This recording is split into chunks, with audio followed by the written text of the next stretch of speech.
pied de l'Ikouyabolom.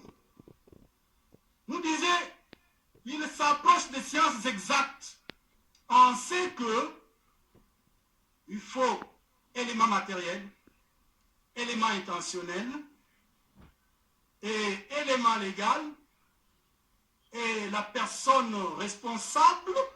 Donc vous faites les additions. Si un élément fait défaut, vous n'êtes pas dans la prévention. C'est en cela que le droit pénal fait concurrence aux sciences exactes. Il n'y a pas d'analogie en droit pénal. Ça, le ministère public peut le noter. Un confrère du côté Jamal a révélé une notion. Vous savez, j'étais étonné d'entendre l'accusation publique.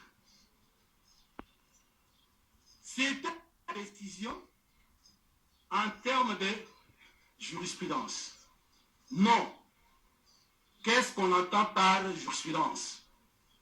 Ce n'est pas... Il faut créer la différence entre jurisprudence et un précédent judiciaire. Et la jurisprudence est l'ensemble des décisions rendues par une juridiction ou souvent la haute juridiction, et elle se rattache au point de droit jugé, que cela soit noté. La jurisprudence ne se rattache qu'au point de droit jugé, pas au point de fait. Parce que le fait est toujours laissé à la souveraine appréciation du juge. Ça, c'est de un.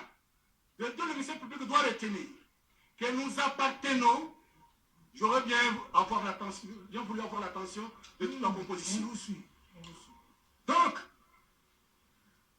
la jurisprudence, nous sommes de la famille romano-germanique.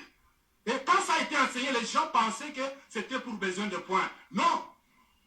Il faut avoir la compréhension de ce que c'est appartenir à la famille juridique romano-germanique. Ici, chez nous, le précédent, même la jurisprudence ne lit pas le juge. C'est pour cela que dans notre famille romano-germanique, et je parle sous le contrôle du professeur Kalouba, le juge même de renvoi, la cour de cassation casse et vous renvoie, vous indique le point de droit que vous devez juger selon l'entendement de cassation. Vous êtes libre de ne pas suivre.